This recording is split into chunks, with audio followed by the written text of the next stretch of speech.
হাঁসের ডিমের এই রেসিপিটা একবার এইভাবে বানিয়ে খেয়ে দেখো, ডিমের অন্য কোনো রেসিপি আর ভালোই লাগবে না, এর স্বাদ মুখে লেগে থাকবে। দেখো এখানে কিন্তু আমি 4টা হাঁসের ডিম সেদ্ধ দিয়ে দিলাম, আর ডিম সিদ্ধ করার সময় আমি অল্প করে লবণ দিয়েছি। এখন ডিমটা সেদ্ধ হয়ে গেলে নামিয়ে ঠান্ডা করে নিয়ে ডিমের খোসাটা ছাড়িয়ে নেব। আর হাঁসের ডিমের খোসাটা কিন্তু একটু শক্ত হয়, এর কারণে খোসা ছাড়ানোর সময় কিন্তু ডিমের অনেকটা পরিমাণ সাদা অংশ উঠে আসে। এই জন্য ডিম সেদ্ধ করার সময় আমি অল্প করে লবণ দিয়েছি। হাঁসের ডিম লবণ দিয়ে সেদ্ধ করলে খোসা ছাড়াতে একদমই কোনো রকম কষ্ট হয় না, খুব তাড়াতাড়ি করে খোসাগুলো ছাড়িয়ে নেওয়া যায়। তো এখানে দেখো আমি এক এক করে সমস্ত ডিমের খোসাগুলো ছাড়িয়ে দিচ্ছি, আর ডিমের খোসাগুলো কত সুন্দর করে উঠে আসছে সেটা তো তোমরা দেখতেই পাচ্ছ।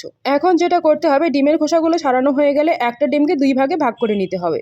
আর এইভাবে সমস্ত ডিমগুলোকে 2 ভাগে ভাগ করে নিচ্ছি। ডিমগুলোকে 2 ভাগ করে কেটে নেওয়ার কারণে ডিমের ভেতর পর্যন্ত কিন্তু সমস্ত মশলাগুলো চলে যাবে। সব ডিমগুলোকে 2 ভাগে ভাগ করে নেওয়ার পরে এবার ওর ওপরে অল্প করে লবণ, হলুদ আর একটু লঙ্কা গুঁড়ো দিয়ে নিচ্ছি। এইবারে যেটা করতে হবে, একটা ফ্রাইং প্যানে বেশ কিছুটা তেল গরম করে নিতে হবে। আর তেলটা গরম হয়ে গেলে ডিমের টুকরোগুলো এক এক করে দিয়ে সমস্ত ডিমগুলোকে উল্টে পাল্টে 2 পিঠটা একটু লালচে করে ভেজে নিতে হবে। আর হ্যাঁ, খুব বেশি কিন্তু ভাজতে হবে না, হালকা করে একটু ভেজে নেব। খুব বেশি ভাজলে কিন্তু ডিমটা শক্ত হয়ে যাবে আর খেতে ভালো লাগবে না। আর এমনিতেই তোমরা কম বেশি সবাই জানো, হাঁসের ডিম বেশি করে ভাজা হয়ে গেলে শক্ত হয়ে যায়। এই যে দেখো 2 পিঠটা আমি হালকা করে ভেজে নিয়েছি। এবারে সমস্ত ডিমগুলোকে এক এক করে নামিয়ে নেব। এবার ওই তেলে আমি 1 মুঠ মতো পেঁয়াজ কুচি দিয়ে দিচ্ছি, আর পেঁয়াজটাকে পাতলা পাতলা করে কেটে নিয়েছি। পেঁয়াজটাকে গোল্ডেন ব্রাউন করে ভেজে নেব, এক কথায় পেঁয়াজের বেরেস্তা বানিয়ে নেব। কিন্তু খুব বেশি কালো করে নেওয়া যাবে না পেঁয়াজ বেরেস্তাটাকে। পেঁয়াজটা খুব বেশি ভাজা হয়ে গেলে কিন্তু রান্নাটা খেতে তেতো লাগবে। এবারে এদিকে একটা মিক্সি জার নিয়ে নিয়েছি। এবার ওর মধ্যে দিয়ে দিলাম 10 মিনিট আগে ভিজিয়ে রাখা সাদা কালো সর্ষে, 2টো কাঁচা লঙ্কা, 2 কোয়া রসুন,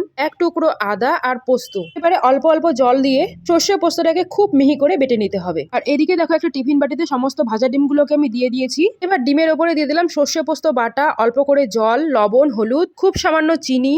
লবণ হলুদ দেওয়ার পরে খুব আলতো হাতে সবকিছুকে একসঙ্গে ভালো করে মিশিয়ে নিতে হবে। আর এই কাজটা একটু সাবধানে করে নিতে হবে, না হলে ডিমের কুসুমটা বের হয়ে আসবে। এবার ওপর থেকে চেরা কাঁচা লঙ্কা, পেঁয়াজ বেরেস্তা আর পেঁয়াজ ভাজার যে তেলটা বেঁচে গিয়েছিল সেই তেলটাও আমি এখানে দিয়ে দিলাম। এবারে পেঁয়াজ বেরেস্তাটা দেওয়া হয়ে গেলে আবার একটা চামচের সাহায্যে সবকিছুকে একটু ভালোভাবে মিশিয়ে নেব। আর এবার ওপর থেকে দিয়ে দেবো কাঁচা সর্ষের তেল। সর্ষের তেল মোটামুটি 2 থেকে 3 চামচ মতো দিয়ে দিতে হবে। সর্ষের একটা ঝাঁঝ ঝাঁঝ ফ্লেভার, তার মধ্যে সর্ষের তেলের একটা ফ্লেভার গরম ভাতের সঙ্গে খেতে একদম আলাদাই লাগে। এবারে টিফিনের ঢাকনাটা বন্ধ করে দিচ্ছি। আর এদিকে একটা কড়াইয়ে আগে থেকে জল বসিয়ে দিয়েছিলাম, জলটা গরম হওয়ার জন্য। এবার ওর উপরে একটা স্ট্যান্ড বসিয়ে দিয়ে টিফিন বাটিটাকে বসিয়ে দিলাম। আর এবারে ঢেকে প্রায় 15 মিনিটের জন্য ভাপিয়ে নেব ডিমটাকে।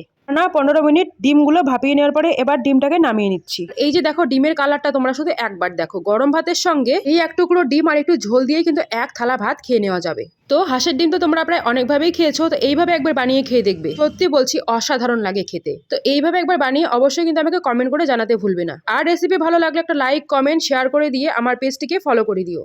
আর যদি ইউটিউব চ্যানেল থেকে দেখছো তাহলে চ্যানেলটিকে অবশ্যই সাবস্ক্রাইব করে দিয়ে পাশে থাকার অনুরোধ রইল।